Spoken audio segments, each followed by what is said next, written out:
Wilderness with animals. They are divided by a strict hierarchy. The only rule here is that the fittest survives. The little deer whirled his head and seemed to have already noticed the lion lurking in the tall grass. The predator looked at him with a concentrated gaze, already anticipating the taste of blood in his mouth. It always happens. There is the hunter and there is the prey. The poor animal noticed the impending danger too late. The lion's rush was swift. The little animal gave a frightened cry, but it was already surrounded by predators. The ring was shrinking, leaving less and less room for maneuver. The predators approached with slow and silent steps. They sensed that their prey was not going anywhere, and that a feast would soon await them. The deer whirled its head and looked fearfully at its killers. The beasts did not hesitate. The rush was swift. No amount of quick feet would have helped the poor creatures escape from such a trap. The world they live in is no different from the human world. And if there is a difference, it is only in the fact that beasts hunt to survive. His nose was bleeding. His head was ringing. He was lying on the cold floor, his whole body aching from the many blows. His eyes were already bloodshot. His heart was beating hard. He wanted to live, but now, he was like a fawn surrounded by predators. He was nothing but a punching bag. The boy was lying there, writhing in pain in the classroom. He was surrounded by stronger, older students, kicking him every now and then. One of them shouted at him. He called the guy a wimp and ordered him to get up. A thunderous laughter broke out. Someone in the group laughed. "Check out this fucking son of a bitch, he's trying to invoke self-pity." There was no pity on the faces of the people. There was only the anticipation of being killed. They felt their superiority like wild beasts, and were not going to retreat in front of their cornered prey. The poor man's name was Junho. One of his tormentors addressed him with feigned affection. He told him to get up or he would know what a real beating was. The predatory smiles on the faces of the others reappeared. The guy with long hair couldn't help himself, and took a mouthful of saliva and spat it right on the main character. This man had no pity or compassion. He probably terrorized a lot of people like that. A clot of saliva fell a few centimeters from the boy, and he looked at it with frightened eyes. Blood continued to ooze from his nose. Right now, all the kid had in his heart was fear for his life. He was ready to do anything to get these freaks off his back. He realized that he could not stand alone. He would be killed. The torturer grinned and told the boy to drain immediately. His face stretched again in a satisfied smile. Now he would enjoy the torment of his victim. It wasn't the first time he had abused people in this way. It gave him physical pleasure. Junho looked down with a hunted look. He nodded his head timidly. He had to agree to all the demands. Otherwise, he risked going to the hospital with severe injuries. These people knew no pity. The best option to save his life was to do what they said. A heavy lump rolled up his throat. Tears welled up in his eyes. Now he was just a source of abuse for these imbeciles. They were constantly bullying him, and he, because of his weakness and timidity, could do nothing against them. No one could stand up for him, no one needed him. At that moment, he just wanted to die. The boy continued to stare at the floor with a hunted look. He had nothing in his heart right now. Every trip to school was a tragedy for him every time those freaks bullied him, and he just endured helplessly. His whole life had been to endure mockery and bullying. Perhaps the boy would have stood there in his thoughts if it hadn't been for the heavy blow to his head. The blow was so strong that the poor guy's head hit the floor and splinters flew in different directions. Something seemed to crunch, and his nose was broken. The head bastard stepped a foot on his head and forcefully pinned it to the floor. In the same mocking tone, he asked, "Did he tell Junko to lick his spit?" The boy shrank back even more and tried to defend himself, but it was no use. This asshole's name was Jay Galwa. This guy was the top of the local food chain. He held the whole school in fear, and anyone who didn't want to be beaten up joined his gang. So his influence and authority here was unshakable. He put his foot on the guy's head even harder. He just pressed himself into the floor and started whimpering. But already let him just do it, okay? The freak continued to abuse. He felt his superiority and just wanted to play with his helpless victim. Junho got up and whimpered. He had no strength left. His mouth continued to bleed. A few teeth were lying on the floor. The guy just lowered his gaze and braced himself for her inevitable. He only wanted one thing, to get these scumbags off of him. Z looked down at him and smiled achidically again. Well, already, let him be a good boy. He's going to have to do it one way or another, so don't let him play out the drama. The boy's shoulders shook with crying. He was ready to fall through the ground. Either way, it would be the best option. He quietly muttered words of apology under his breath. Z looked at him in surprise and raised his eyebrows. He laughed and said he didn't know dogs could talk. He sounded like he wanted to break the guy mentally and physically. For him, there were no limits, no humanity. Smiling, he asked the protagonist with a playful good-naturedness, "Shouldn't he be barking?" Junho looked at his tormentor with a frightened look. After a second, the pressurized boy began to bark. There was no other way out, or he would be smashed on the wall. The henchmen of the chief tormentor laughed loudly. They stood there, and you stabbed your finger at the poor guy. For them, it was a simple amusement. They felt their superiority. The boy continued to sit on his feet like a dog, raising his arms and sticking out his tongue. He continued to whine and bark like a dog. Z was obviously not happy. He was getting annoyed and ordered the boy to be more varied. A satisfied smile stretched across his face again. Great. Now the boy must lick up his spit. As agreed. He realized that his victim had no choice.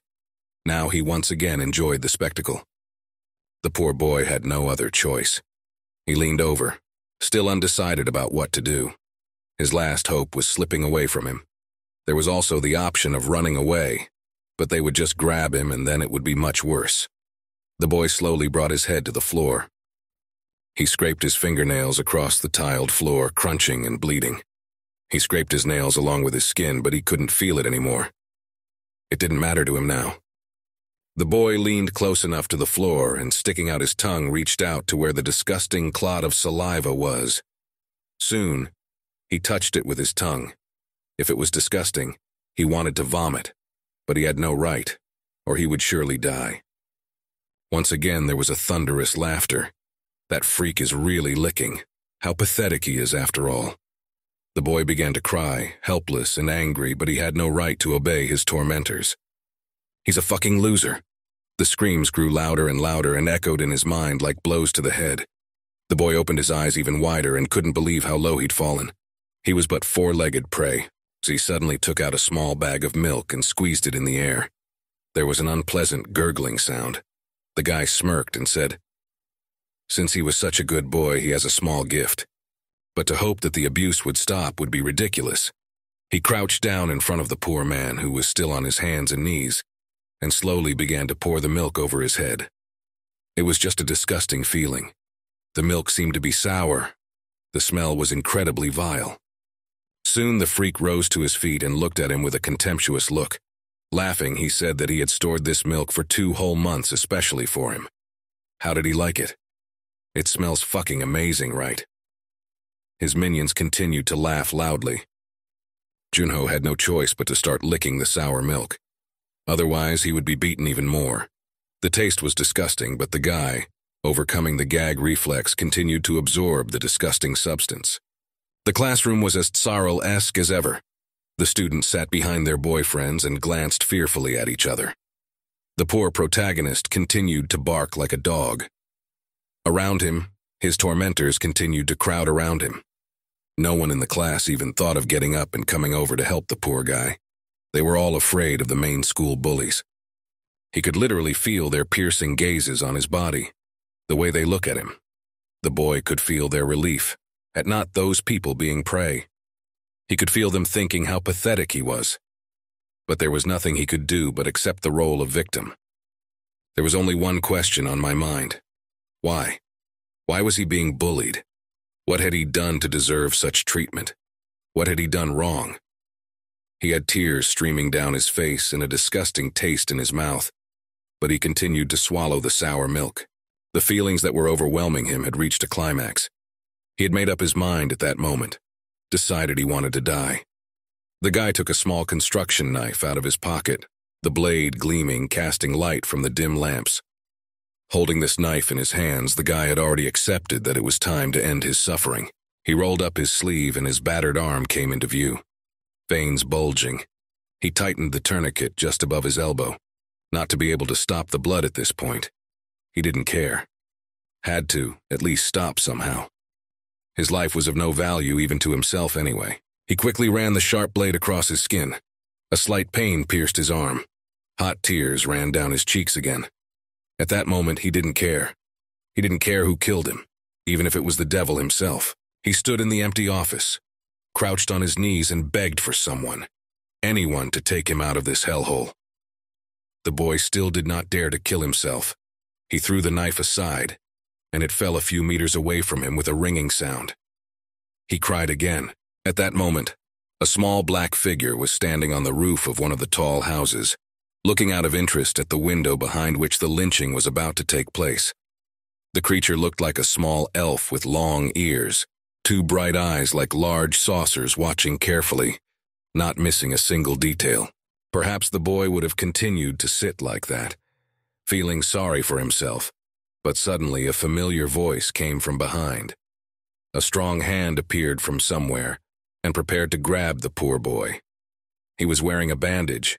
He had heard it during another bullying session. It was one of those freaks who was being bullied. He grabbed the guy's neck as if trying to hug him, but his arm was stiff. He rather pulled him to him, almost breaking him. The guy gritted his teeth in pain, his body still sore from the last time. This guy's name was Kyung-jun. He wore big square glasses and he had a hairstyle like a hedgehog on his head. He can hang out with Galhwa, but he suffers from an inferiority complex. He constantly wants to be number one, but he seems destined to be number two. The guy turns to the protagonist and says he needs to go to an internet cafe, but he's broke and his pocket is empty. Junho, trying to take a breath and break free from the hiss that he had nothing. He had given all the money to Galva after all. At that moment, he realized that he was about to be beaten again. The boy looked pitifully at his tormentor. Gyeong-jun looked at him with a frantic gaze, red veins pulsing in his eyes. Even though he was on the same team as this major freak, he secretly envied him and wished he could be in his shoes. Because of his inferiority complex, he just hated to feel that he wasn't getting the attention he deserved. He threw the protagonist into the wall, and he crashed into it with a thud. There were trash cans nearby, and the poor guy flew right into them, scattering trash all over the place. His back ached again. His body had not yet recovered from the last beating. Like this again, he was about to be beaten. Kyung-jun looked down at him, a fake good-natured smile on his face. He sighed heavily and said he was going to treat him gently. He must have looked kindly if the protagonist had decided to refuse him. Junho waved his hands. His heart began to beat faster. He realized that this man was dangerous, and now he would inevitably be beaten again. With frightened eyes, he looked up at him and begged him to leave him alone. He would bring him the money for sure. Before he could say anything, he was hit in the face, blood spurting out of his mouth and a few teeth coming out. Kyung-jun kicked him with great force. The poor kid's head went black. He must have gotten a concussion at that moment. The guy was hit so hard he fell to the floor with a thud. Tears sprang from his eyes again as he expected to be beaten again, but he didn't care, just as long as it was over. Kyung-jun grabbed him by the hair and lifted the guy's exhausted head up. Blood spurted from his nose again. He squeezed the hair with such force that the boy got a headache. Who the hell does he think he is? The boy's voice sounded angry. He was a nobody, so let him act like one. He grabbed the boy by the head, lifting him a little off the ground. His grip was strong. This guy could wring the protagonist's neck if he wanted to. At the last moment, the protagonist realized what was about to happen. But it was too late. The guy swung around and slammed his head right into the wall. Blood spatters flew in different directions, mixed with knocked-out teeth. It was strange that after all this beating, poor boy was still alive. His head snapped back, blood pouring from his nose and mouth. His breathing hitched, and his heart began beating again at a redoubled rate. At this point, the boy indicated that he would pass out from such a violent blow, but as luck would have it, it didn't happen. Kyung-jun took a cigarette from his pocket and lit it thoughtfully, looking out the window. He felt his superiority, but still he felt resentment and anger that he couldn't reach Galva in secret. He hated his smoke points. He asked the protagonist, "Does he think he can get up now?" The boy was again kneeling before his teacher and folding his hands in a gesture of prayer, begging him to let him go. He had made a mistake. and now he was sorry. Gyeongjun stood before him, exhaling puffs of acrid smoke. The room was filled with an unpleasant odor, and it was hard to breathe, but the guy was okay with it. Without finishing his cigarette, Gyeongjun threw it on the floor. The boy looked at him with horror, and seemed to realize that he was about to be humiliated once again. A grin stretched across the face of the freak, and he ordered the boy to put out his cigarette. The boy took the cigarette butt with trembling hands and began to slowly bring it to his hand. He realized that he would not be able to put out the cigarette. He had to think of something original. Gyeongjun screwed up his head. This didn't satisfy him. He stuck his tongue out of his mouth and pointed his finger at him. That's it. Let him put out his cigarette and his tongue. His eyes were burning with madness. It seemed this guy was even more violent than their gang leader. Junho looked at him with horror. This was getting beyond all limits. His face was bruised. He couldn't believe his ears. Was he supposed to put out his tongue on her? He was already literally imagining the horrible taste and all the pain he would have to feel. Apparently noticing his victim's procrastination, the bastard asked in a disgruntled voice, what was the problem? He thinks the boy hasn't learned his lesson yet. In a frightened voice, the protagonist said that he would do it. Just let him finally be left alone for at least a day.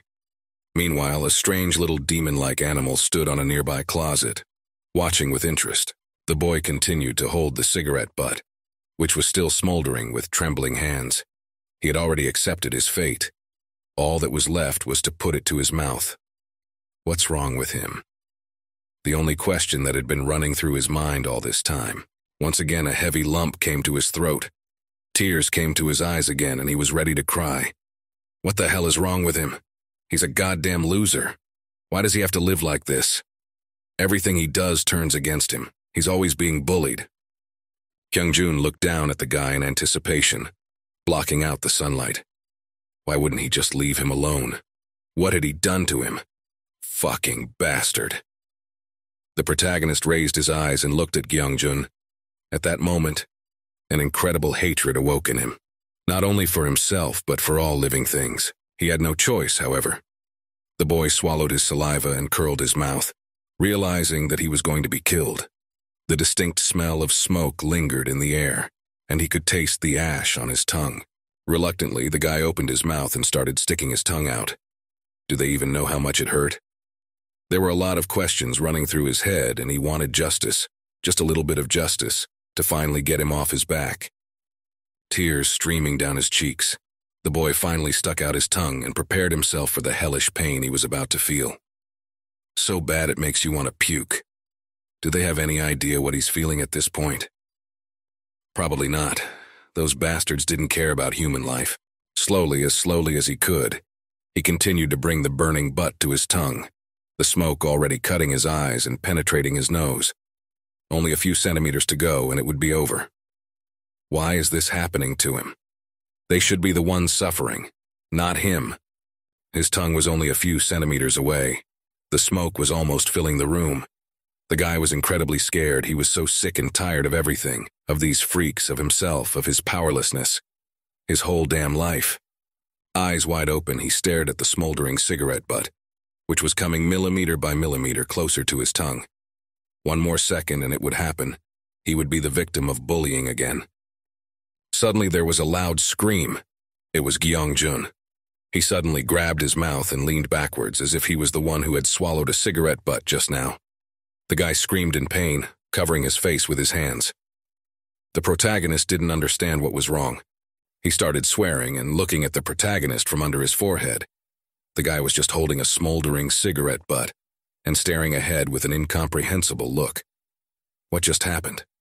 His eyes widened with surprise and shock. He didn't understand anything, what was going on. The boy had an incomprehensible fear in his soul, not of being bullied, but of not understanding what was happening. Kyungjakgung looked at him with eyes full of rage. What did he just do to him? The guy was torn with rage. He was holding his mouth and was now ready to kill the protagonist. Waiting for his tormentor to get up, the protagonist attempted to escape. He had to save his life. Time to get out of here. The sounds of quick footsteps parted. Kyungjun turned around and shouted after him to stop immediately. Soon the boy managed to escape. He locked himself in one of the offices and propped the door with his back. The boy began to feel his tongue. Strangely, he felt no pain. What's going on? His heart was pounding and his mind was a cloud of thoughts. He put out the cigarette on his tongue but felt no pain. His whole body was shaking with fear. He didn't know what to do. He realized that something out of the ordinary had happened. And now he couldn't miss the new abuse. Maybe it would be even worse now. He sighed heavily and sank to the ground, still leaning on the door. He had put out the cigarette. Why had Kyung-jun screamed? The guy was breathing hard and trying to comprehend everything that was happening. Suddenly, a few centimeters away from him, an obscure red silhouette began to emerge from the tiled floor. The creature was grumbling to itself. Why the hell was his foot stuck? Does he want to know why? He might not answer that, though. The boy squeezed himself into the door and watched in horror. The unknown creature's voice was shrill like a cartoon character. Instead of eyes, it had 2 black holes, and its mouth was just as black. Strangely, it had no clothes on, though a neat tie hung around its neck. The strange creature held out its hand and greeted him, looking strange and frightening but behaving in a friendly manner. Junho looked around for a few seconds, trying to figure out what was going on. The boy was scared to death, and all he could do was stare forward, his eyes wide and uncomprehending. Finally, he realized that something strange was happening. He screamed in fear and started waving his arms. Who the hell is he? The guy was terrified. What is this creature? Was he going crazy? The demon sighed heavily and smiled in a good-natured voice, telling the boy to calm down. He had come here to help him. From afar, the demon looked like a little elf from fairy tales. He had long ears, and one of them had several earrings. The poor protagonist stood staring ahead, unable to say a word. He couldn't even move for fear. His whole body felt like concrete. Need a hand? What the hell is this? The demon continued to speak as if nothing had happened. Yes, he's the one who gave him those powers. He's the one who's going to get him out of this hellhole. His name is Mephistopheles, and he's the archdevil. The demon said the last word with a special intonation, and a satisfied smile stretched across his face. The boy continued to sit half-sitting and stare at the strange creature that I had suddenly appeared literally out of nowhere. The demon, as if nothing had happened, took a few small steps and held out his hand to the boy. So, does he want to play with him? The guy calmed down a bit and turned to face the demon. Mephistopheles, what's he doing here? The demon said in a surprised voice that it was he who had summoned him. They sat there looking at each other as if they were 2 conversationalists. In a trembling voice, the boy asked, "Did he do that?" The boy pointed a finger at himself and couldn't believe what he was hearing. How did he do that? Young-jun took another drag on his cigarette, the acrid smoke filling his lungs and then leaving his body at the same rate. The cigarette continued to smolder and inexorably shrink. The guy stood on the balcony and pondered. What the hell happened then? He could not give an answer to this question, but just stood silently smoking a cigarette and looking into the distance. He convinced himself that some bullshit had happened. I mean, he's sure he told that idiot to cauterize his tongue. But then why did he get burned? He was completely unharmed. It was just impossible. There were more questions than answers. The boy took another deep drag and exhaled a cloud of acrid smoke. He didn't understand what had happened then, but it was definitely some bullshit. Throwing out his cigarette, the guy made a vicious grimace. But he would kill that bastard, whatever it became, a delightful sign he would avenge that humiliation. Juno, at this moment, he was sitting somewhere in the back of the school, looking at the strange visitor in surprise. Wait a second. He gave him these powers? What powers? The boy didn't understand anything, and struggled to make sense of the situation. Mephistopheles spread his arms and shouted joyfully, "Yes, if he hurts himself by thinking of someone he hates, that person will experience pain. This is a marvelous power after all." The demon was simply delighted. The boy sighed heavily. But then what would happen to him? He still couldn't believe it. The demon smirked and tilted his head to the side, saying that he felt no pain now. He continued to smile as if it was something taken for granted. The boy couldn't believe what it all meant. He moved closer to Mephistopheles and stared at him. The demon continued to narrate as if nothing had happened. He said he couldn't let him die in the process. Besides, everything has a price. It looked like they were making some kind of contract, but maybe they were. A price? The boy continued to stare at the demon in surprise. Mephistopheles continued talking, a triumphant smile on his face the whole time. Every time the boy uses his power, he will lose something very valuable. He would be losing part of his own life. The boy looked at him with a frightened look. At that moment, it was as if something had fallen deep inside him. Those words hit him like a hammer on the head. He grabbed the demon by the neck and started rubbing it in different directions. It's just not fair. He doesn't want to die.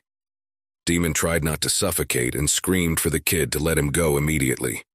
Inside, the protagonist had a lot of emotions raging inside. He looked at the little demon that literally fit in the palm of his hand.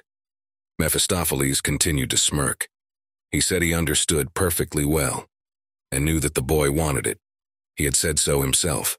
His smile spread even wider and he looked at the kid carefully with his deep black eyes. All this because he knows what a loser like this kid will continue on without it. Or he'll continue to be prey. The demon was right about something, or rather everything. Guys like this guy aren't used to fighting back. The demon continued to speak and his voice sounded as caustic as possible. Or maybe for once the boy will get the chance to be a hunter. The choice was up to him. Junho didn't fully understand the absurdity that was happening to him and continued to stare intently at the little devil. The boy thought and squinted his eyes. He strained his memory to remember all the bullying he had to endure. At that moment, two personalities were struggling in him, one of them saying yes and the other protesting. He remembered every detail. The way he had been bullied, stomped on, forced to do things so humiliating he could never imagine. He was literally treated like an animal, even worse.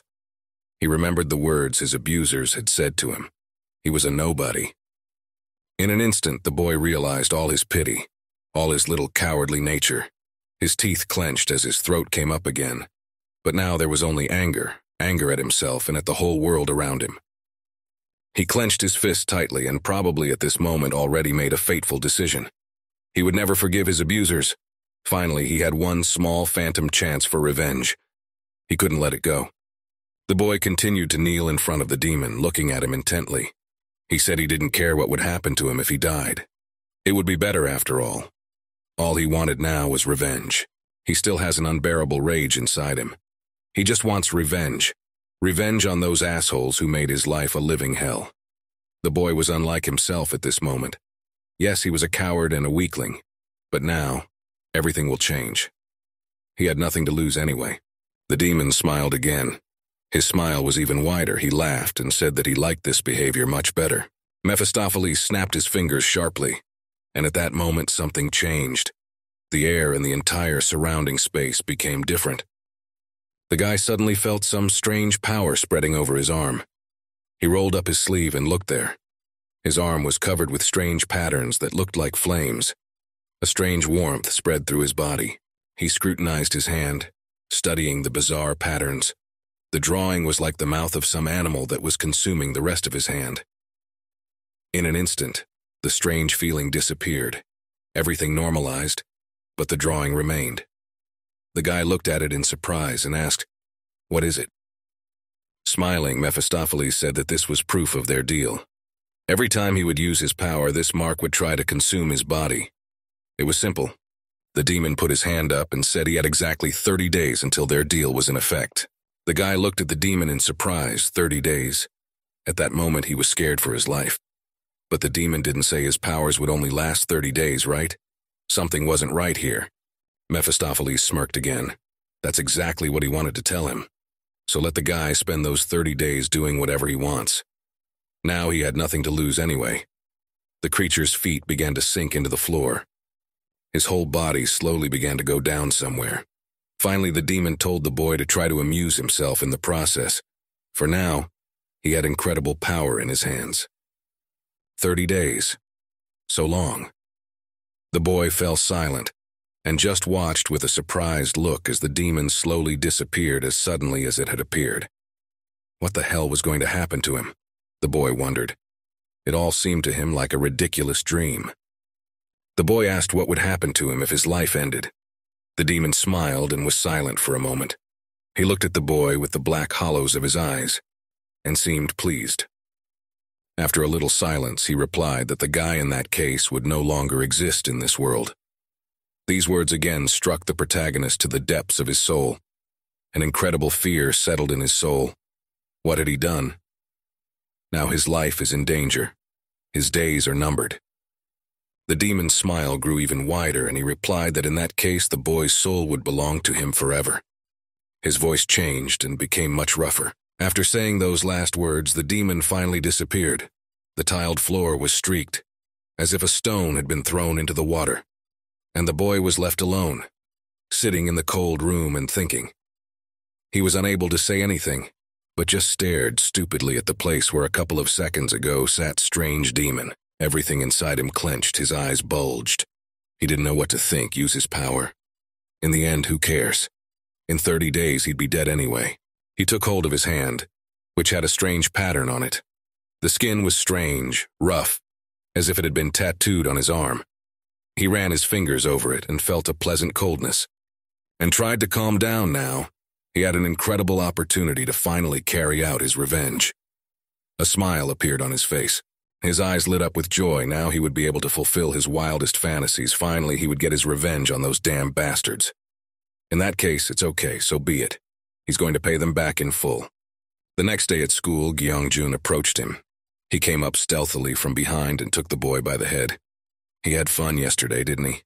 Didn't let that lousy bastard run away yesterday? Well, now they'll meet on the roof at lunchtime. His abuser was still just as arrogant and mean. Lastly, he told the protagonist that he better be there, or he was definitely finished. He gave the boy one last loud slap in the face. There was a loud bang on the door. The boy was alone in the empty classroom. He slowly started to get up from his desk. I had to put my plan into action. The right opportunity had finally come up. Walking out of the classroom, he headed towards the stairs that led to the top floor, and then to the roof. In his head, he has many thoughts. How would he best deal with this freak after all? Inside, he had an incredible joy. For the first time in so many years, he wasn't afraid. The boy climbed higher and higher. He was in no hurry, and it was as if he were stretching the pleasure. Here was the front door that led to the roof. A few more minutes, and everything would come true. The door creaked open, and the protagonist appeared on the roof. Gyeong-jun was waiting for him there. As usual, he had come a little in advance and was waiting for his prey. When he saw the protagonist, he exclaimed with joy, "Junho has finally arrived." He thought he would be too scared to come here. His face was as haughty and evil as ever, and it turned out that he was not a man but the devil himself. The guy spat to the side and looked at his victim with a vicious and predatory stare. The boy approached his enemy almost closely. Gyeong-jun was on top of him, looking down on him. He said he didn't understand what the hell he had done to him yesterday. Junho smiled and said in his usual manner that the freak had just gotten what he deserved. His voice sounded different, calmer, and there was an uncharacteristic courage inside. Gyeong-jun was stunned by those words. He didn't expect that this brat would dare to say anything to him. His eyes widened, and he looked at the protagonist as if he were a piece of shit. Not a second too soon, he kicked the kid right in the side. What did he just say? Fucking son of a bitch. The boy was just furious. His authority, which up to that point had been unshakable, began to falter. The main character flew far to the side and began to slide on the hard surface of the roof. But unfortunately for his assailant, he felt no pain. It turned out to be just a tickle. Gyeong-jun crunched his fingers on his hands and prepared for another beating. He was going to teach this asshole some manners. He looked at the protagonist with eyes full of hatred. Gyeong-jun shouted that he was going to finish this little brat off immediately and rushed straight at him, swinging his fists at him. The guy was firmly convinced that now, as always, he would just and beat him to a pulp. At that moment, it's as if the protagonist's insides are shrinking. He wasn't going to take any more abuse. At that moment, he decided that he was going to make them pay for everything they had done to him. A spark of hatred appeared in his eyes, and anger ignited in his chest. Gyeong-jun ran at him, preparing a weighty fist to strike him from behind. The boy continued to sit on his knees and didn't even look in his direction. He prepared to carry out his devious plan. The only one who would die would be Gyeong-jun. He drew a sharp knife from somewhere and swung it to stab himself in the leg. Gyeong-jun stopped suddenly. a terrible pain spreading through his leg. He heard the crunch of his own bones. His eyes widened in pain, and it took him a moment to realize what had happened. His leg kept crunching somewhere around his knee. The guy screamed in pain and spared a move. His legs were no longer holding him up, and he fell to the ground with great speed. The guy fell to the ground and grabbed his injured leg. What the fuck just happened? What did he do? His whole body was pierced by just an incredible pain, as if a knife had been stabbed into his leg. The protagonist at this moment was standing a few meters away from him, and was holding onto the handle of the knife he had stuck in his leg. Gyeong-jun looked up at him, not understanding anything. What had happened to him? His eyes were, pain spreading through his body, and his mouth twisted in a grimace. Something strange had happened, and the guy couldn't understand anything. At that moment, holding a long, sharp knife, the protagonist rose and walked over to him. There was a deep cut on his thigh, but he felt no more. The boy came closer, and the echidna asked his assailant if he had tripped over a stone or what. There was a crazy grin on his face. His eyes widened with pleasure. What did it feel like to feel this? Did it just hurt? Or maybe it's the pain that's also making you crazy. The guy continued to smile like a madman. Gyeong-jun was lying on the floor with clenched teeth. This isn't imaginary pain, it's real. This could end badly after all. He squinted his eyes, anger glittering in his eyes. How is it possible that this little brat could hurt him? What the hell is going on here? Anger began to fill the entire space of his body, spreading through his body like a combustible mixture. The guy abruptly got up from his seat and grabbed onto the main character, dragging him forward. The guy didn't even resist. Gyeong-jun shouted at him not to dare underestimate him. He was so furious that he was ready to smash this brat now. They both fell to the floor, and the protagonist was pinned down with immense force. The guy clenched his fist, preparing to deliver another blow. The boy lay there, moaning softly. His whole body was numb. He was pinned to the floor, and all he could do was endure, as he always did.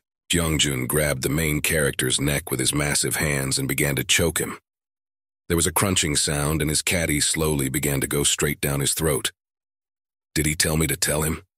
He's a nobody, let him act like one. His neck continued to crunch, but there was no pain. He was slowly starting to get short of breath, and he stared with his eyes bulging straight ahead, right into the face of his assailant. He wasn't afraid. All he had to do was wait. A triumphant smile appeared on his face. Good. Then this freak will be killed by no one now. Gyeong-jun looked at him with eyes full of rage. He was breathing heavily and squeezed the kid's throat harder and harder. Suddenly, out of the blue, the boy stuck out his tongue and bit down hard. There was a crunch, and blood splattered in different directions. There was no more as usual. The boy just looked at his offender with a mad look and waited for the result. It didn't take long for the result to come. The bastard bounced off and fell to the ground, clutching his mouth. An incredible pain shot through his body. It felt as if he had bitten off his own tongue. The guy was breathing hard and trying to get up. Blood was coming out of his mouth, and the pain was like hell. At that time, the main character quietly got up from the ground and shook himself off. He reached out and grasped the hilt of the knife he'd brought here before. Now he would finish what he'd started. Junho took up his knife and began to speak slowly. Everyone knows there is a saying, the man hates sin, not the sinner. The boy held his knife and had already drawn it over his head. He used to think so too. His voice no longer trembling, it was calm and even. He spoke as if he were about to be executed. The man who had insulted the protagonist his whole life, causing him unbearable pain and suffering, was now squirming in front of him and trying to crawl frantically away. The guy was screaming for the protagonist to stay away from him. At that moment, he saw genuine fear in his eyes. He crawled farther and farther away, muttering something to himself. There was only one phrase. They did it all. He was only doing it because they were doing it. It sounded like the guy was trying to justify himself, but the protagonist didn't listen to him. He tilted his head to the side and just walked slowly forward with his knife in his hands. His voice trembled with fear. The first time in his life he had been so badly frightened. He was wrong. He didn't mean to bully him. But the protagonist didn't hear it anymore. His eyes were completely insane, a small trickle of blood flowing from his mouth. So he was wrong. The boy tilted his head to the side and smiled. It was a completely crazy smile. People don't smile like that. There were tears in his eyes. At that moment, the boy completely lost his mind. He swung the knife around and slashed himself across his stomach without aiming. Blood spurted in different directions, but he didn't feel it anymore and kept cutting. Kyungjun suddenly felt a pain shoot through his body. It felt as if a knife had been stabbed into his stomach. The guy was breathing heavily. His eyes were almost popping out of his orbits. His heart was racing. He felt like he was about to die. The protagonist just looked at him with a crazy look and held a knife in his hand. How can he call it a mistake? He did it deliberately. The boy remembered it well. He stuck the knife into himself again and began to slowly twist it in different directions. Is he messing with him? Is this some kind of joke? All this time he had put up with all this monstrous abuse, and now this creep wants to justify himself? Now he's going to die. The boy drew his knife and plunged it into himself with unimaginable force. In fear, his assailant wet himself, but within seconds his suffering ceased. His body collapsed to the ground, the last of his strength leaving the bastard's body. And now he won't hurt anyone. It was all over. Kyungjun was dead. He was lying in a puddle of his own urine, and the protagonist was standing over him looking surprised. That's how the first death of the protagonist's abusers happened.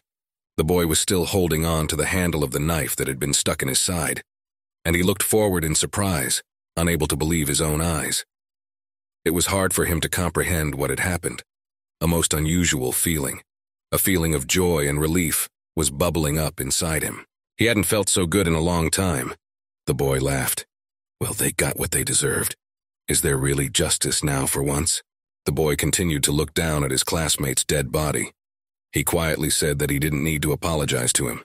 He had already paid in full. The boy was incredibly happy. He kicked the dead body lightly with his foot. Suddenly, a startled shout came from outside, and the boy turned back. It looked like someone had noticed him after all. The protagonist turned back around. A small, full-figured man with glasses and a school uniform was standing in the doorway. It looked like it was one of his classmates. The man looked forward fearfully to his eyes. The fat man was horrified. He had just witnessed a murder. His voice rose and cold sweat trickled down his face. The boy couldn't believe what he was seeing. His whole body trembled, and he looked frightened at everything that was happening. The protagonist looked at him. What a bastard. He had been spotted after all. There would be a lot of explaining to do. He couldn't just kill him on the spot. The clumsy fat man's name was Lee Dong-hu, but people call him Todd. He must have done something really bad in his past life to end up with such a hideous appearance and low stature. Not only that, he's also terribly withdrawn and weak. God must have given up on him at some point. He, like the protagonist, was also the object of ridicule and mockery. At one point, his classmates took a bucket full of frogs and poured them on his head. He didn't know if he should live like that, but he was constantly bullied for 18 years of his life. So today, he intends to put an end to his suffering. The boy stood on the edge of a tall building, still hesitant to take the last step in his life. A blessed smile shone on his face now. He will finally end his suffering. He means he can't live like this forever. The boy turned as if to heaven itself and asked that in the next life he might be someone beautiful and wonderful, not so miserable. As he took his last step, he prayed just that. His foot gradually approaching the edge of the roof, the granite already beginning to crumble from beneath it. Suddenly he heard a familiar voice. It was the school bully. Hearing this, the boy stiffened and his legs shook. He almost fell before time. Todd sighed heavily. He almost fell over. The boy fixed his big round glasses and stood back up. He decided to go and see what all the noise was about. And when he came out from behind the wall, he saw the main character leaning over one of the school bullies, and he was shaking with fear and trying to crawl away. The boy's eyes widened. Just then he saw something terrible. He had seen one of the students kill another. Goosebumps ran down his spine. It was just a horrible sight, but the boy couldn't look away. The main character I turned around to where the boy was standing. And now what should he do? He had been seen, and now he was going to be in a lot of trouble. Todd pointed a trembling finger at him and stuttered with fear. Fucking asshole. How much did he see? Now this guy is definitely going to tell everyone. The protagonist didn't know what to do. He had just committed a murder, albeit indirectly, but now he was standing with a knife in his hands, and next to him was a dead body. For a few seconds, the boy pondered. What was he going to tell him? Should he tell the truth? No, this guy would definitely turn him into the police. He could have killed him. The protagonist had even already grabbed a tighter knife to deal with the witness. We just had to get close to him and get it over with. He's already a killer, so he's got nothing to lose. But then something completely unforeseen happened. As soon as the protagonist approached him at a sufficient distance, the fat man squeezed his hand and looked straight into his eyes with a grateful look. "This is his savior." The fatty shouted those words at full volume. "This is the savior of all the oppressed." The fat man started jumping for joy and waving his arms in different directions. The protagonist, holding a knife, looked at him and didn't understand a thing. Well, thank God it's all over. Todd kept galloping and shouting for joy. Dear God, he had answered his prayers at last. May he forgive him for cursing him earlier. The boy could not find himself from happiness, while the protagonist looked at him with eyes bulging with surprise. The savior, him? What is this nonsense? The boy wondered if the kid was crazy. In any case, it's a good thing everything went off without a hitch. There was a creature that ran down the street. Its eyes were red and its face was stretched out like an animal's. There were many sharp teeth in its mouth. The beast was like the demons of the underworld. The man held out his hand, and immediately a strange magical light began to form in his palm. A few seconds later, the monster was grabbed by a huge energy arm. The creature let out a groan and opened its huge toothy mouth. It was trapped, and there was no way out of its grip now. The deed was done. The boy looked forward with a serious and calm gaze. His palm was painted on the palm of his hand, and his whole body seemed to be enveloped in yellow energy. A second later, a pillar of fire formed on the spot where the monster was. The hand that was holding the creature began to vaporize, along with the monster. The ground shook underfoot, and stone shards flew in different directions. The guy removed his hand, from which a light smoke emanated. In parting, the hell spawn shouted that she would curse him forever and await the outcome of his fate. The guy lowered himself to the ground, leaning on the nearest wall and breathing heavily. The hunt had been difficult, but luckily he had managed to catch the monster. A small flame continued to blaze beside him. He looked at his hand, which continued to smoke lightly. The pain was getting worse by the day, his hands shaking from overexertion. Suddenly he was called out by someone's voice. The guy's name was Shin-hyun. Someone was approaching him with a light gait. It was another boy about his age. Holding a banana in his hands, he started talking with his mouth full. The boy asked what happened. Was he using his power again? He'd been told to be careful with it. His voice sounded reproachful. The guy in the white shirt was named Lee Shing-hong.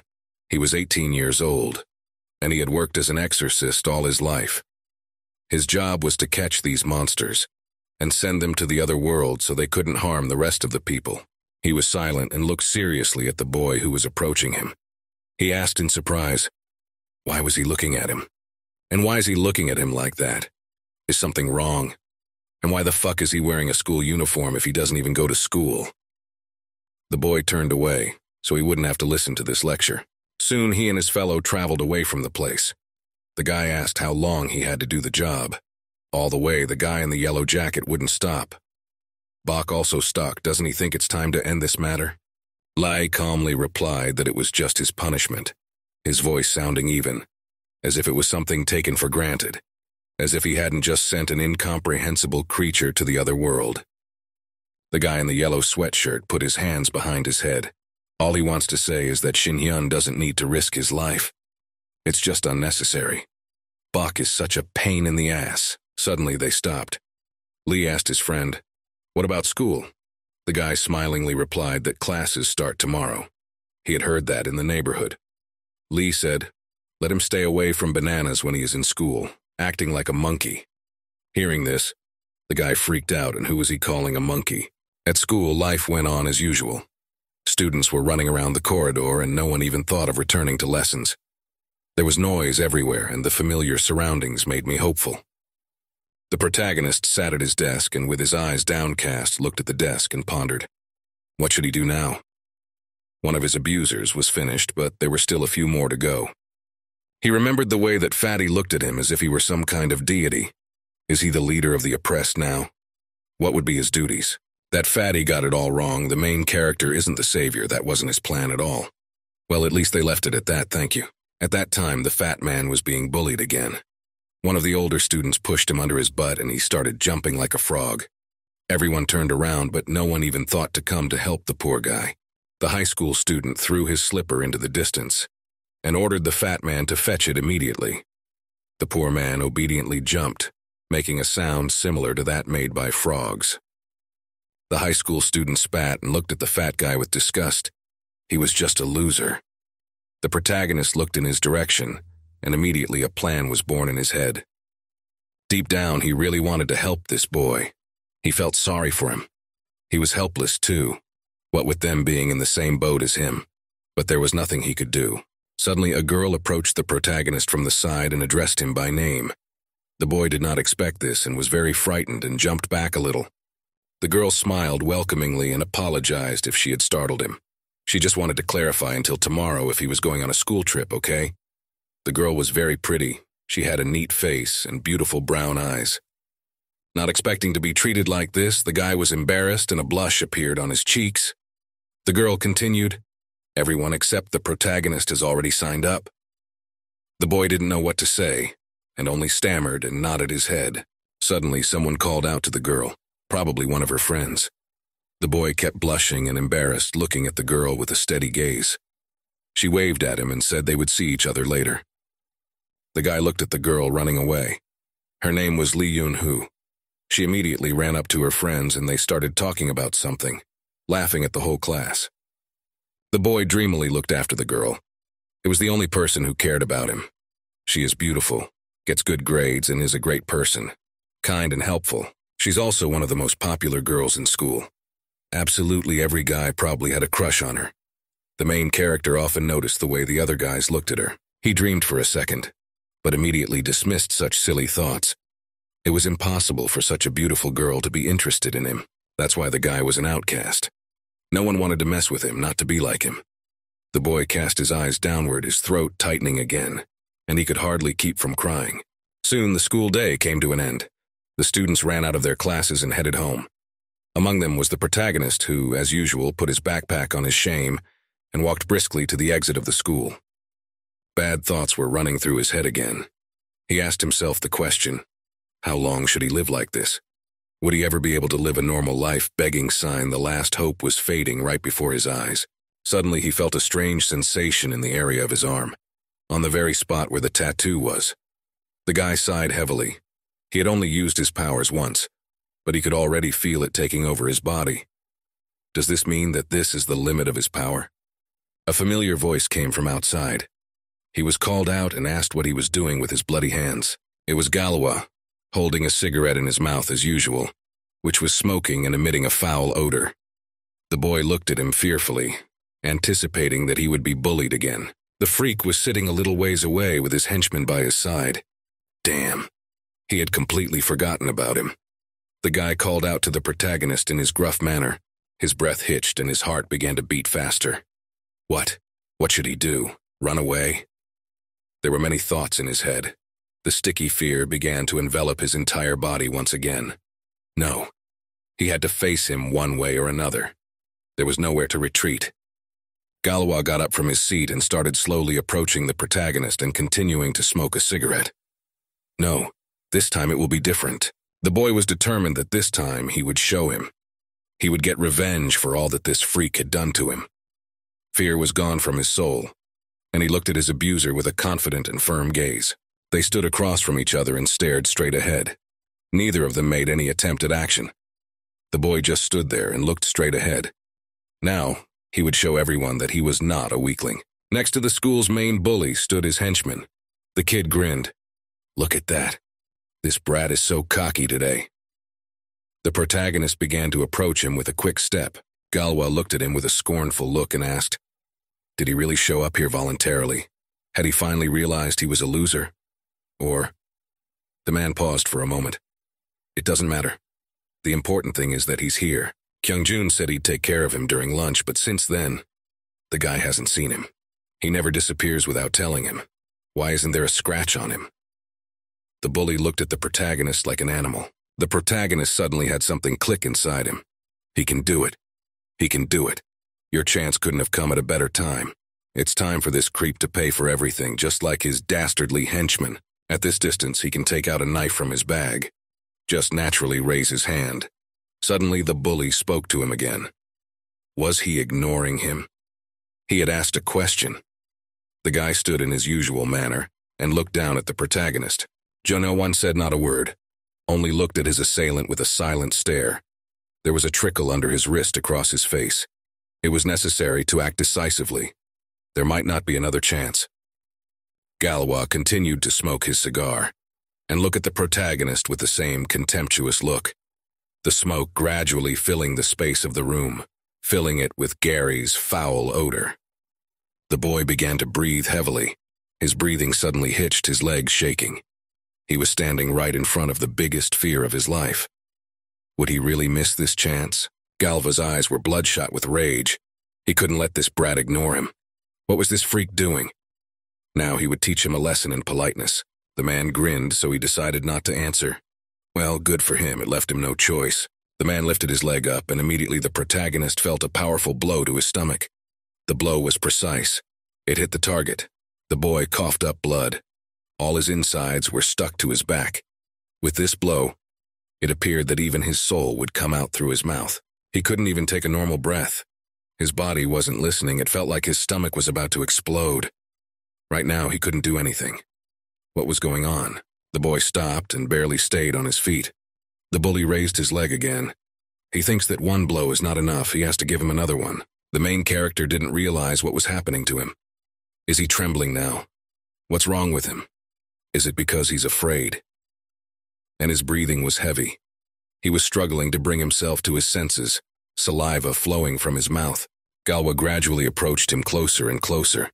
He looked at him with a fierce gaze. Just let them answer his question. The boy looked around frightened, trying to regain his senses. He had to try to get the knife again. It was in his bag. He had to act fast. The boy looked at his backpack, but he didn't have time to do what he had in mind, because the bully attacked him, and had already prepared his weighty fist to hit him once more with all his might. The boy already felt the imminent danger approaching him, but unfortunately, he couldn't do anything. He looked fearfully at Galva, genuine horror in his eyes. Oh no. Now he would be the end of him. He wouldn't be able to dodge. It happened a few seconds later. The protagonist felt a powerful blow to his stomach. Everything inside of him turned upside down. It seemed that he had broken several ribs. His breathing was ragged. His lungs were on fire. The boy suddenly realized he couldn't breathe. He was suffocating from the impact. His eyes rolled back and he thought he was going to pass out. He fell to the floor and began to choke on his saliva. Everything inside was literally burning with pain. The boy lay on the floor and tried his best not to lose consciousness. What the hell is wrong with him? Why can't he do anything? His only chance is slipping right out from under his nose. Galwa grasped his hair and yanked on it, lifting his head up. The boy recovered a little. He looked at the protagonist with a disdainful gaze. His hand was almost completely around the boy's head. He asks again where Gyeongjun is. His voice changed from angry to concerned. Why can't he do anything? The protagonist just stood in front of him like a wimp. The poor man just couldn't say anything because his breath was gone. His mouth was drooling, and now he looked like some invalid who couldn't even move his tongue. The man was looking at him with the look that one usually looks at cattle about to be slaughtered. Anger began to grow inside him. This guy was starting to annoy him. He wanted to know where his comrade was, and this wimp was just standing there doing nothing. He raised his fist to deliver another powerful blow. The boy was just hanging limply in his hands like a rag toy. A few seconds later, there was the sound of a blow. A fist hit the boy's jaw. Pain spread throughout his body. It turned out that after such a blow, the boy would not be able to speak at all. The poor man was lying on the floor, and his tormentor stepped on him with his foot right on his throat. He squeezed harder and harder. His jaw was already starting to crunch. The man was losing patience. Just let this idiot answer the question. The protagonist realized that he should definitely use his power, but it was as if his body wasn't listening to him. He needed to avenge himself now. The boy grasped the handle of the knife with trembling hands, and with his last strength pulled it from his pocket. His mouth was drooling. There was little air left in his lungs. He only had a few seconds to finally break free of this grip, or the freak's leg would break his neck. What was wrong with him? Galwa looked at him with a killer look and asked, "Does he want him to break his neck?" He could do that, right? Why doesn't the guy say anything? The guy's eyes bulged so big they're gonna fall out of his orbits. Oh no, is he gonna die now? Would that bastard just kill him? He must avenge himself immediately. The boy swung the knife blade to strike his hand. He must have his revenge. Must have his revenge. Galwa saw the knife and looked at the boy in surprise. There was the sound of tearing clothes, and the protagonist stabbed himself in the arm with all his might, blood spurting in different directions. The bully took his foot off his throat and looked down at him in surprise. Blood poured from the wound on the protagonist's arm. It pulsed and jerked out of the deep cut. Suddenly, the boy felt pain all over his arm. This hurt. He squeezed his eyes shut and tried to bring himself to his senses. Blood began to gush from the deep cut, and the boy clutched at his arm, trying to stop the bleeding. Tears spurted from his eyes. What the hell was that? Is he in pain? Galwa understood nothing. He looked at the boy in surprise. What was he doing? Why did he cut himself with this? If the boy wanted to hit him, then let him do it normally. The man grasped the boy's scruff and yanked him towards him with all his might. Why is he unharmed? The protagonist didn't understand anything. He did everything right. What went wrong? The boy was frightened. Not only did he fail to wound his assailant, but he also cut his hand deeply. What happened to his power? It couldn't have. The boy started stuttering. The bully leaned him against the wall. The boy couldn't do anything. The grip was very strong. Another bullying was about to happen. Galwa brought the cigarette butt to the protagonist's face, and without hesitation, he smothered the cigarette on his cheek. There was a hiss, and the skin on the protagonist's face blistered. The pain pierced his whole face. The boy's eyes bulged, and he screamed shrilly. He pulled himself out of his assailant's grasp and fell to the floor, holding his wounded cheek, which was beginning to swell. The man looked at him and asked him if that was all he could ask for, or if he really was mentally retarded. The protagonist lay there, holding his burned cheek. What's wrong? The pain was spreading all over his body, and his assailant was already coming up behind him to strike again. The man grabbed him by the scruff of the neck and turned him around. He said to let the boy look straight into his eyes, for he had only just begun. The man was anticipating a long pleasure. He really liked to abuse people, no matter who it was. The protagonist started crying again. He was begging him with his last strength not to do it. There was genuine fear in his eyes. Tears were flowing down his cheeks, but the boy realized that he could not escape the beating. But it was too late. The freak brought his massive fist up and prepared to punch the boy directly in the face. There were hard and fast blows. One of the high school students stood a little to the side and watched the whole thing. As he watched, he became a little scared himself. In his heart, he was very glad that he was not Galva's enemy. Otherwise, he would definitely be in trouble. This guy was very strong. No one in the school could match his strength. The beating would have gone on indefinitely when suddenly someone's ringing voice sounded. He ordered the freak to stop. The man shifted his frantic gaze to the side. Who dared to interrupt him while he was having fun? He looked in the direction the sound had come from, and there were two guys standing there. The same guys who had recently exorcised the demon. Xing Hong looked forward with a calm gaze. The guy was as serene as ever, his face expressing calmness and peacefulness. It seemed like nothing could make him mad. Galwa turned to him in surprise and asked what brought him here. He had been at mid all last year. The guy looked at him with a perfectly calm look. He had a good-natured face and kind, clear blue eyes. He wanted to say something but was cut short. Z turned to him and with a grimace ordered him to close his mouth. If he said his name again, he'd kill him on the spot. The guy was literally insane. The boy in the yellow sweater asked Leah if he knew the guy. He looked away and said he knew him a little.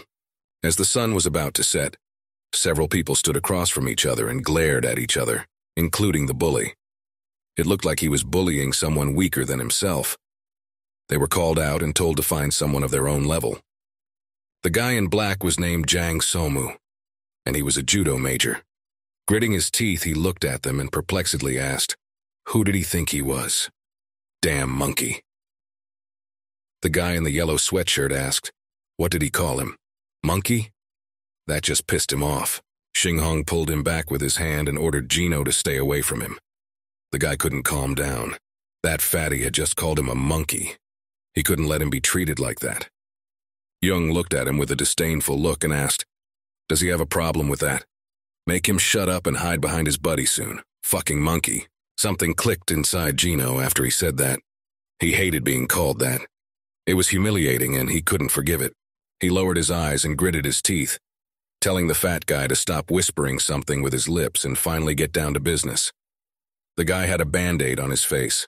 Apparently he'd already had a fight with someone. Fatty sighed. What was he mumbling about? Had that tiny monkey gone crazy? Why does he have to stop? He can say whatever he wants. The guy was visibly used to being unpunished and getting away with whatever antics he was up to. But then he said the one thing that made Gino's head explode. He said that he was sure his mother was a monkey. After he said that, he laughed out loud. After saying that, the guy's face changed. His eyes were bloodshot, and now he was furious. No one, not a single living soul on this planet has the right to insult his family. In a few big jumps, he approached the fat man and swung his fist as hard as he could. The man didn't even have time to react before the kid was already a few steps away from him. And his fist swung with great speed right into his jaw. He didn't have time to react, and his fist hit the target. The man's eyes went black after that blow, and his jaw crunched, as if it had been broken. The blow was so hard that the fat man's head snapped back. Blood splattered in different directions, mixed with knocked-out teeth. The blow was really powerful. The man didn't expect this brat to be so strong. For a second, I think he even lost consciousness. His eyes rolled back, and he seemed like he was going to fall to the ground. 316. As it happened from the strong blow, Fatty was unable to keep his feet and fell to the ground. A second later, he hit the hard surface with a resounding thud. He tried to come to his senses, for no one had dared to hit him until now. Gino stood a few meters away from him and sighed heavily. The fat man struggled to get his thoughts in order. His head was ringing and his body suddenly became weak. The boy looked down at him. "What is it? What has happened to you?" he asked. "Just one stroke and he's already down." The boy literally mocked him. He was 18 years old and had been kickboxing his whole life. Seems like every self-respecting kid in this school who didn't want to get beaten up practiced martial arts. The fat man began to rise slowly, trying to set his jaw. His whole face hurt. What the fuck? Why was that monkey so hard? He didn't even have time to notice anything. Wait a minute, no, it's not like that. He just caught him by surprise. There's no way he can hit him. Gino's already in a fighting stance. What's he waiting for? Let him come and get another one. Did he get scared? At this time, he was standing on the sidelines watching the whole thing. This guy is just a little lowlife. The fat man shouted like a bear. The answer is he looks really scared. It's funny. Zhang, he was furious, ashamed of himself. Did some monkey dare to hit him? He's going to ask for it now. The boy kept teasing him as he told me, "Let him come over and get another one." Shin Hyun stood there and did nothing. Now was the time to let his friend avenge himself with a point. The man was furious. He, one of the toughest guys in the school, being defeated by some upstart. This is unthinkable. His eyes were bloodshot and his soul was filled with rage. He crunched the knuckles of his fists and said he was about to smash him into the wall but suddenly he was stopped. Galva's voice came from behind him, ordering him to stop. The man was confused. He turned around and saw his friend coming closer and closer to him. He repeated, "Stop? Or is he deaf?" The man didn't understand. The fat man didn't understand. This asshole just insulted them. Does he want Young to stop? He didn't want to leave it at that. He had to get revenge and defend his honor. Z suddenly mourned such a game mask that gave the fatty goosebumps all over his body. He repeated his order. "Yes, asshole, stop it." The man seemed to be beyond angry. He wasn't used to someone disobeying him. Zhang nodded his head fearfully. Yes, he understood. A chill ran down his spine. Why was his friend getting so crazy? At this time, the guy in yellow clothes was jumping behind him and was ready to kick Fatty Bot's ass. He's just getting excited. Z walked past Shin Yun, shoving him with his shoulder. The guy didn't react. The bully ordered his henchman to follow him, and he agreed in a trembling voice. Xing Hong looked at them with a disdainful look. The guy hadn't said a word all this time. Gino asked in surprise, "Where are they going? Are they giving up already?" That's it. A fight like this was ruined. Young glanced after them and glared fiercely. He felt terribly bad about the fact that he couldn't avenge himself. Jay said that they had better shut their mouths. He was letting them go this time. The man walked forward without even turning around to follow. But next time they wouldn't get away so easily. An unimaginable anger raged inside him. He had just been humiliated in front of his own subordinate. He couldn't bear such an offense. Next time he would definitely get even with them. Gino was already celebrating his victory. He jumped on the spot and gave the freaks 2 middle fingers. That's right, cowards. Get them out of here. Jae was furious and couldn't understand what this guy was forgetting here. Lee Shin-hyun just continued to stare at him in silence. He had been incredibly calm the entire time, even though he was face to face with the storm of the entire school. The protagonist continued to lie on the hard pavement. He seemed to be passed out. There were 2 guys tending to him. They managed to restore the bleeding. Is he going to be okay? He'll be fine. The boy's eyes opened and there were cheers of joy. Look, he's awake. As soon as the boy opened his eyes, the first thing he saw was Gino's face smiling and waving at him. His friends stood a little apart and only looked at the boy in silence. Gino greeted him good-naturedly. How are you doing? He asked. Wake up and swim. Is he all right? As soon as he saw the strangers, he immediately began to cover himself with his hands, as he realized that he was probably about to be beaten. He screamed with fear, and Gino stepped up. He was a little scared himself. That's all you get for saving his life. You could hear the annoyance. The protagonist timidly thanked them. Xing Hong looked at the protagonist with interest. Something about him seemed strange and wrong to him. He called out to him and the boy looked fearfully in his direction. His legs were shaking. He was still a little shaken from his last encounter with the bully. Xing Hong continued to scrutinize the guy from head to toe. For some reason, he had this strange feeling. But why? He hovered over the protagonist and began to scrutinize his eyes. The boy noticed this and began to shake his whole body. He could literally feel the imminent threat physically. The years of abuse had sharpened his senses, and he had a constant sense of when it was best to get out of here. Without waiting for an answer, the boy pushed his rescuers out of the way and ran forward, shouting in farewell that he had to go. Gino looked at him in surprise and asked where he was going. The protagonist didn't listen to them anymore. He ran back to his home. He had to save his life. He'd had enough. Gino continued to stare in surprise and annoyance. What the hell? And this after all they had done for him? Did he just run away? Strange guy. At this time, our old acquaintance Mephistopheles appeared. He was lying on the nearest pole and looking down on the 2 boys with great interest. Well, look who's here. It's been a long time since they've seen each other. Next to him was a bag of chips from which he was taking food and shoveling it into his mouth. He took another chip out of the packet and prepared to pop it in his mouth. This game, which had started out as an innocent little prank, was getting more and more interesting. The same satisfied smile appeared on his face. He was enjoying the rapidity with which the event was unfolding. Now it would be much more interesting. Soon the protagonist returned to his home. He needed to come to his senses after all the events that had happened. As soon as he got to his room, he immediately started calling out for Mephistopheles. He shouted that he knew he was here. Tell him to show himself immediately. A small demon appeared from the ceiling, unnoticed as usual. He irritably asked the boy what he wanted this time. The boy gave him a frightened look and began to ask why his power wasn't working. The demon looked at him with interest and thoughtfulness. The boy kept screaming he had done the right thing. He had cut his wrist, hadn't he? But his abuser wasn't hurt. What happened? What's wrong? The demon stood in the middle of the room and laughed. I wonder why. You could hear the sarcasm in his voice. The boy yelled for the demon to stop these jokes. He said that the demon had just cracked him up. Mephistopheles looked at him in amazement. The guy's face transformed, his gaze becoming just as crazy. It's funny to see that the great devil is really just a pompous rooster. If all demons are like that, then he has nothing to fear. The guy had already completely lost his fear. The demon suddenly got tired of putting up with all this. He put his big hand forward, which suddenly lengthened very much. He grabbed the guy by the neck in an instant and lifted him several meters up. The demon began to squeeze his neck harder and harder, and there was a slight crunch. The guy was struggling to get free, but the creature's grip was just dead. His voice had also changed and was just very rough. They need to get something straight. The guy's just a toy to him, nothing more or less. The demon was staring at him with its hollows instead of eyes. There was no longer a smile on his face, but instead a predatory grin.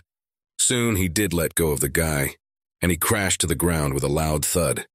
The protagonist immediately started holding his throat and trying to cough. The demon began to explain the conditions to him again. He said that his powers would only work on one condition, and those terms were hate. The demon smiled again, that was the point. The protagonist didn't realize anything. Hate? You mean he needs to hate his enemy? The demon confirmed. Yes, hate, that's exactly right. Finally, the demon softened, he asked the protagonist. And when he stood face to face with his enemy, what emotion did he experience? Yes, the emotion the guy felt was not only hatred. The protagonist looked at the demon with incomprehension, but it seemed he was beginning to understand. Everything failed because he felt not only hatred but also fear, and fear was predominant. The protagonist remembered what was wrong. He remembered how his legs were shaking. He squeezed his hand and cringed even more, biting his lip. He'd finally realized how weak he was. So weak that he couldn't even use the power the demons had given him. He'd even screwed up here. At this time, Mephistopheles reached into the bag of chips as if nothing had happened, and pulled out another one. He looked at the boy and asked him if he knew how pathetic he was. The devil's voice became mocking again. He has been given so much power, but he still trembles with fear. The mark laughed and started crunching his chips. The boy yelled at him to watch his mouth. Did he ever think about what he was going through? The protagonist's voice started to break into a scream. The boy huddled in a corner and shrank back. Almost crying, he began to say that he understood everything. He can't do anything about it. He's terrified. He realizes how pathetic and helpless he is in front of these people. The boy shrank even more, and now he looked like a frightened kitten. At that moment, he was ready to cry, as he usually did in critical situations. The demon sighed heavily, and now he had to try on the babysitter's role again. He didn't want to have to deal with this boy because he'd already done everything he could, given him unlimited power, and now he had to wipe his nose. The demon disappeared and appeared from the ceiling as well. He leaned over to the boy and asked, "But why did he keep shaking with fear?" The demon felt he was disappointing him. After all, the demon felt a hatred in him that no one else had ever felt, and that's why he chose him. The demon hung upside down over him. He told this kid to listen carefully. There's only one winner, the one who survives at the end. The demon smiled and continued to speak wryly. Will he be the only one left standing, or a dead loser? How does he want to live his life? From what the demon sees, it seems to be the second option. Mephistopheles laughed again. After saying these words, the demon literally vanished into thin air, leaving behind only a small cloud of red smoke. The protagonist was left all alone, still shivering, sitting in the corner. He shrank back and dropped his head to his knee. The boy was ready to cry now, at his own powerlessness and helplessness. At this moment, he felt just an incredible coldness inside him. He's such a coward. He feels like garbage at this moment. He's not good at anything. He can't even hate properly. At this time, the sounds of blows were heard somewhere. It was Jay and Jiang fighting with each other. Jay kicked his comrade on the thigh and he swayed, barely keeping his balance.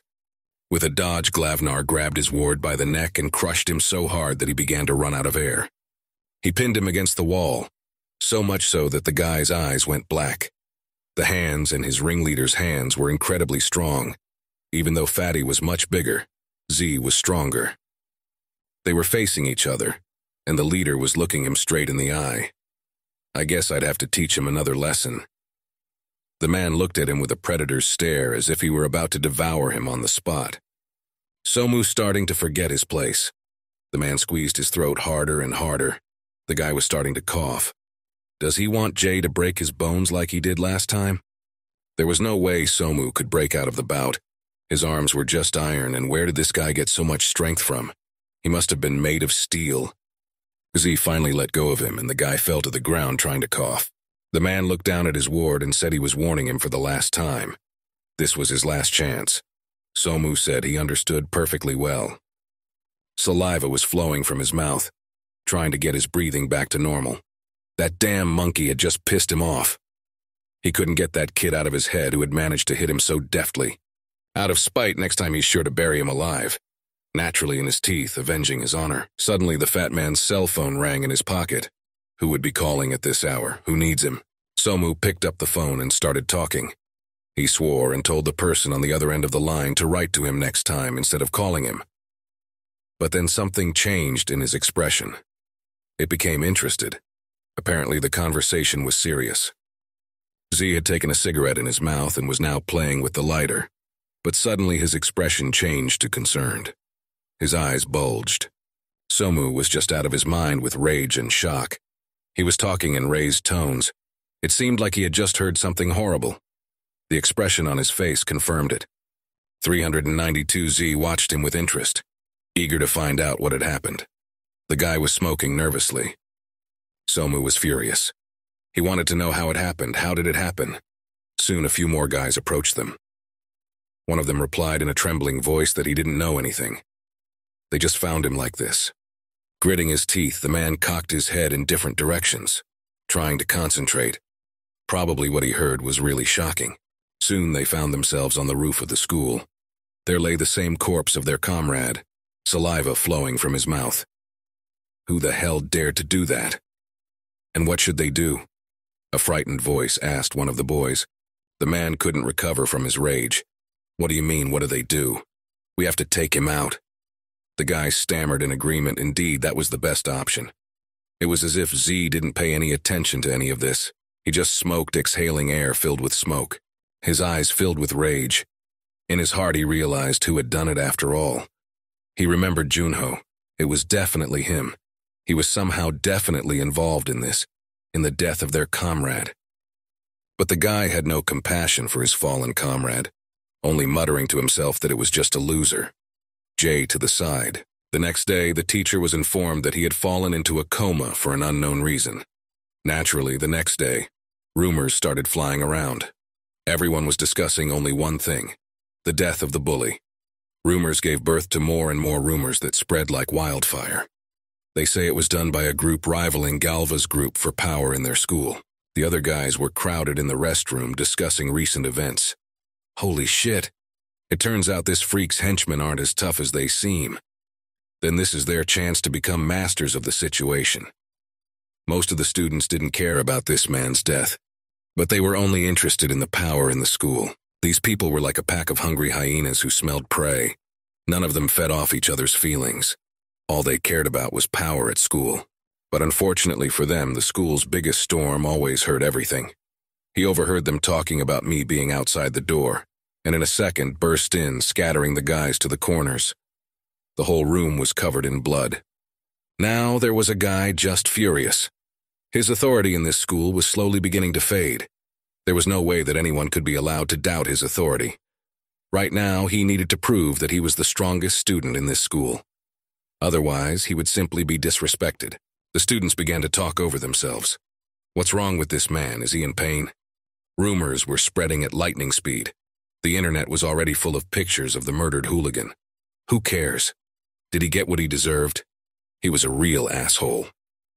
The main character sat in the back of the classroom, silent as always. In his heart, he knew he'd gotten what he deserved. The teacher walked into the classroom and ordered all the students to be quiet. The bell has already rung. Why aren't they in their seats yet? Don't let him make them work for them again. Sacks ran through the back rows. What a pervert. The teacher clearly didn't have any authority among them. Finally, when everyone was quiet, the teacher began to speak. Today, a new student is joining them. Please let everyone else give him a warm welcome. Okay? The students reluctantly agreed. The girl sitting in the front of the class asked, "Is this student good-looking?" The teacher looked at them with a puzzled look. His gaze slid over the girls. He began to scrutinize them. The teacher's pattern stopped at the thighs of one of the students. They don't call him a pervert for nothing after all. This teacher was not shy about peeping at female students in his spare time. The teacher coughed and invited the student to finally enter. Everyone else fell silent and began to stare at the front doors. Suddenly the door slid open and a new student walked in. What the protagonist saw took his breath away. This can't be happening. What is he doing here? Really, there was nothing to be surprised about. A guy named Gino came into the classroom and greeted everyone with 2 thumbs up. He said he liked bananas, but he didn't like it when I compared him to a monkey. Well, he was very happy to meet them. His gaze slid over the desks and he saw the main character. As soon as he noticed him, he waved his hand in a hello sign. The boy even twitched. He tried to get up from his desk, but his body felt as if it was restrained. He looked at him happily and waved his hand. Wow, he's in this class too. How's it going? No, don't let him talk to him. Everyone's looking this way. There was a whisper in the classroom, and everyone started talking to each other. Do they know each other? He won't last a month in here. Oh, looks like the pledge is totally screwed. The girls sitting in the front rows started talking to each other. One of them leaned forward and said she didn't know guys like that were her type. The girl in the front said it was awful. Why of all people does he know this loser? It looked like the protagonist now had a new friend. It couldn't be said that he was very happy about it. The boy tilted his head and began to listen to the whispers coming from everywhere. He was unpleasantly aware that he was now under such scrutiny. Gino wondered, so this guy's name is Junho, interesting. The guy scratched his cheek. A few minutes later, the bell rang, indicating that class was over. All right, that's it. The teacher ordered everyone to get ready for the next class. The students nodded their heads in agreement. Junho tried his best not to draw attention to himself, but still, it was in vain. A newcomer ran up to him and grabbed his chair. Such a thing made the protagonist very frightened. It seemed that the newcomer was a very sociable person. Smiling, he ran up to the guy and shouted that he was that beat-up kid from the back alley, right? He's glad to see him again. Why did he run away yesterday? Junho started pushing his new acquaintance away, trying to get away from him somehow. But the boy kept up. The whispers started up again. Look, it looks like they're pretty close. This guy's not gonna last much longer. The protagonist yelled for the guy not to pretend to know him. None other than Soma was walking down the school corridor. He was cursing to himself, paying no attention to any of the bystanders. Suddenly he heard the noise and chatter coming from the classroom. The boy turned a surprised look in that direction. What was going on in there? The protagonist tried his best to get rid of the annoying newcomer. He said that he was an outcast in this class. Please let him be quiet. But the newcomer didn't understand why he should ignore him. Soma stretched out in a smile. It worked out even better than he thought it would. It was the monkey that showed up in class, so he had a chance at getting even with that freak for the harm done. The protagonist tried his best not to draw unnecessary attention to himself, but all his attempts were shattered by the newcomer's intrusiveness. He repeated that he was an outcast in this class. He better not talk to him. The boy was surprised. So what? Suddenly, strange sounds came to his ear. He literally felt something, and then pushed the protagonist right to the side. Soma crept up completely unnoticed and swung his foot with all his might and kicked the newcomer right in the stomach. He flew off to the side with great speed. How did that fatso know what was going on here? Gino flew right into the port, tossing her aside. The guy was in unbearable pain, but he didn't give a hoot. It didn't seem to be the first time this had happened to him. The protagonist looked in his direction in surprise. He didn't realize what had just happened. Was this guy just trying to protect him? He felt a strange feeling inside him. Soma to class and wiggling his hips walked up to the newcomer. He said in satisfaction that he didn't think he went to the same school as that monkey. Great. Or he was having such a lousy day because of all the rumors. Gino faced and looked up at his abuser from below.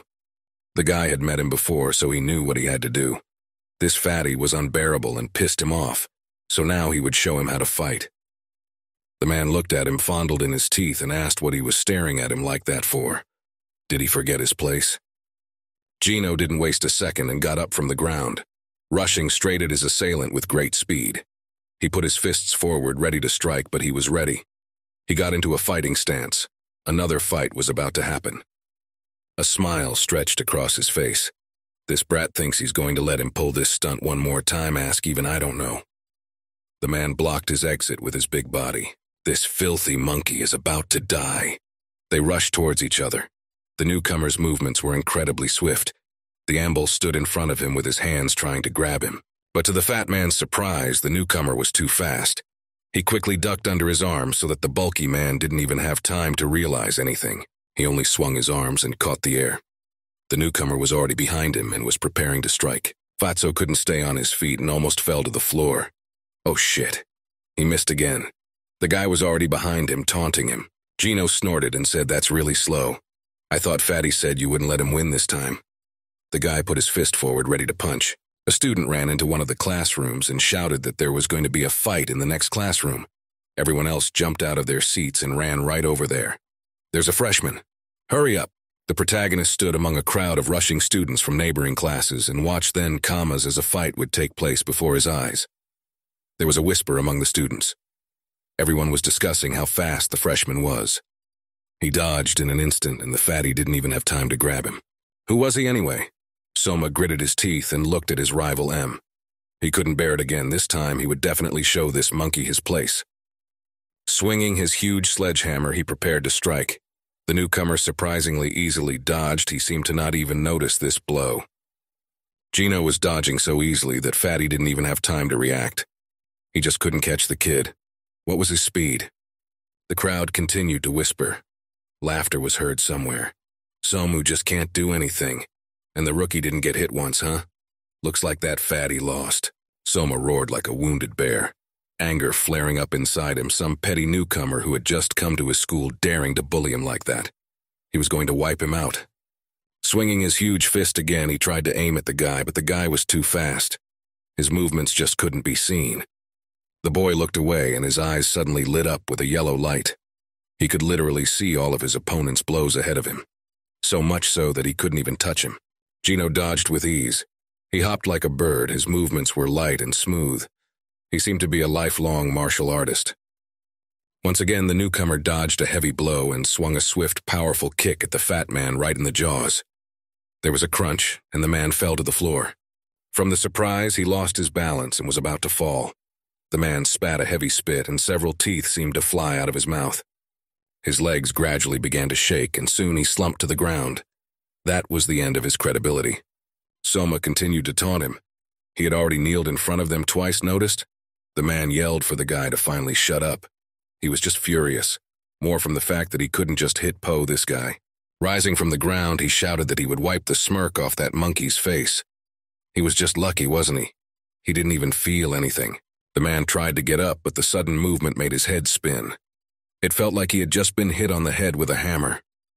Was something wrong? Did one blow make him dizzy? The fat man couldn't stay on his feet and fell back to the ground. There was even more whispering around them. It was the first time in their lives they had ever seen the big man unsteady on his feet. He gritted his teeth in rage. Now he was ready to tear the little man to pieces. The man's body felt numb. He didn't know what was happening to him. Had he lost all his strength in one blow? Gino turned around and looked at him with a cheerful look. He replied with a simple smack on the jaw. He ain't gonna get up. Just let the man give up, that's all. But the fat man was not going to give up. His honor was affected now. He was needed in this revenge. He tried to get up. Sweat poured from him. He tried. But he could not get to his feet. A distinct and loud laughter was now heard among the students. That fatty is too slow, the kid was right. And he was the one they were afraid of. It was hard to believe. He's just a useless fatty. Being an errand boy suits him. He can't do anything on his own. The fat man was lying on the floor trying to get up, but he couldn't. He looked like a pig floundering in a puddle. Looks like the rumors are true. They've been fooled all along. Somu clenched his teeth and fought back a fit of anger. He didn't realize what was happening to him. Had he just been put down with one punch? He had been practicing martial arts his whole life. After all, getting up so everyone else would shut up. Don't they have the strength to say it to my face?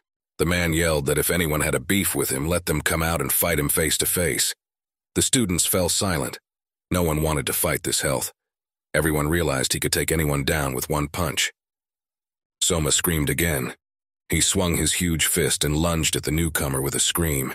He screamed that he would take him with him to the other world. Rookie just looked at him with a surprised look. He had heard his experience, but he already realized that this health was not going to hold up. He already had you weak and had lost coordination. The kid easily dodged the punch and ducked under his arm. Now it's his turn to hit. Smiling, he asked, "Now has he had his turn?" Because now it was his turn. The guy was fast, so fast that his movements were barely noticeable. At this point, Fatty realized he couldn't dodge. He couldn't stop because he was too heavy, and he swung too hard to stop now. Gino swung his leg and prepared to punch the fat man right in the jaw. Soma was still flying forward, unable to stay on his feet. A few seconds later, the sole of the newcomer's sneaker came close to the fat man's jaw. He couldn't believe that such a lowlife would get him. Until this moment, he had been firmly convinced of his strength and invincibility, turning around 180 degrees the newcomer, and for all his strength, kicked the fat man right in the jaw. There was a ringing sound of impact. That's the kind of force that made the fat man's eyes go black. There was a crunch. His jaw seemed to be broken and blood flew from his mouth mixed with broken teeth. His eyes rolled back, his consciousness seeming to have finally left his head. Soma fell sideways and with a loud thud, fell straight to the floor. The guy was similarly unconscious. The blow was incredibly strong. Not everyone could withstand it. Holy shit. The students were simply shocked. The crowd cheered. It was the first time they had ever seen that this big guy could be defeated at all. That was awesome. The crowd erupted in cheers. He beat the big guy. He really did it. The newcomer stood in the middle of the raging crowd and looked at them with a surprised look. He sincerely didn't understand why everyone was so happy. At this time, the main character was looking at the newcomer with incomprehension, but at the same time with admiration. He just couldn't believe it. This guy was no bigger than himself, so how could he do it? He took that big guy down so easily without even blinking an eye. He only needed a few punches. Soma was lying on the floor, not moving. It looked like the guy was unconscious. No wonder he must have had a concussion after that blow. Suddenly, the rookie called out to him. Smiling, the boy said that size didn't mean anything anymore. He put his 2 fists forward and once again stood in a fighting stance. The one who is stronger is the winner. That's the main rule. The sound of heavy blows like someone hitting an anvil with a hammer echoed through the school. The students looked at each other fearfully, not sure what was going on. 2 guys dressed in black suits looked forward in surprise and fear. One of them got a chill down his spine. Somu stood and pounded his fists into the wall with all his might. Damn it, curse, damnation, how dare he? Noticing the 2 guys, he turned to them and shouted, "What are they looking at? Get the hell out of here." The boy couldn't believe his own powerlessness. What a shame it was. Now he would never be able to wash away the shame of it in his life. The boy leaned against the wall, staring dumbfoundedly downward. What the hell was that all about? Why is this guy's speed so high? That's right, it's that loser, Juno. Nothing would have happened if it weren't for that freak. The guy stared into the wall with an angry look. Anyway, he won't let it go. The man must take revenge on him. His eyes became bloodshot and a burning desire for revenge appeared in his soul. The 2 boys stood behind him and looked at each other fearfully. Suddenly, Fatty laughed a mad laugh. He turned to them and looked at the 2 guys with a crazy look. Laughing, he said that he was going to have an awesome time. They could go with him too. He turned to one of the guys and said he thought he said Junho went to art class in the evenings. Didn't he? Well, yes he did, so what? The main character was about to go home, when suddenly he was called out by that new guy. The guy turned to him and asked why he was following him. Gino puts his hands behind his head and walks towards him in a loping gait. But it's because he's the only one the new guy knows. Junho shouted that he'd told him it was a bad idea to be friends with him.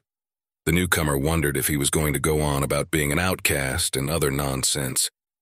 The protagonist looked fearfully at the newcomer and didn't know how to get away from him. It's true. Let this guy just get off his back. The boy continued to speak in a trembling voice.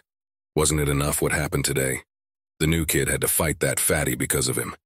The arm in his shirt lifted up and the very same tattoo came into view. Gino stared there in surprise. It was as if he saw something familiar. He opened his eyes wide and looked closer. He grabbed the protagonist's arm and pulled him to him to get a better look at the tattoo. The boy took a closer look. The tattoo had gotten much larger and was already consuming most of the protagonist's arm. It was very familiar to him, and the tattoo didn't mean anything good. Junho wrenched his hand out of the newcomer's grasp and looked at him fearfully. He had to get rid of him as soon as possible, or there would be trouble. He looked fearfully straight at the annoying newcomer. What was he supposed to do? What does this type want with him? Why is it so hard to leave him alone? Gino hesitated and began to speak. The guy clenched his hands into a fist. It was obvious that it was difficult for him to find the words. He immediately turned around and ran in the opposite direction. The boy shouted after him to wait. He just needed to ask him something. The kid wondered it seemed like this strange guy was the same as Shi-yun. Or was he imagining it? There were more questions than answers. The action moved to the art academy, where the main character went in the evenings for extra classes. At the desks sat a lot of students who were enthusiastic about drawing. Everywhere there was animation. It was everywhere heard voices. The classroom was full of drawing supplies. with students bent over their drawings engrossed in the paintbrush department. The protagonist stared at his easel, unable to concentrate. He tried to draw something, but alas, nothing came to mind. He sat in front of the blank canvas, unable to concentrate. He couldn't get the incident that had happened at school today out of his head. Inside him was fear, and the realization that Fatty wouldn't just let it go. The teacher, a man of medium height with glasses and a small mustache under his nose, watched the whole class with an attentive gaze. The man noticed that the protagonist was sitting down and still couldn't start drawing. He noticed that the boy turned around and looked at him with a frightened look. Not a few seconds later, the man was already near the boy, sitting and looking at the canvas. He asked the protagonist if something was wrong. The boy perked up and replied that everything was fine. But there was clearly a lie in his voice. The man said that he could lie to him all he wanted, but his drawings told a different story. The man fixed his large glasses and came close to the boy. He literally felt the pressure physically. The man continued, "The protagonist knows he can trust him.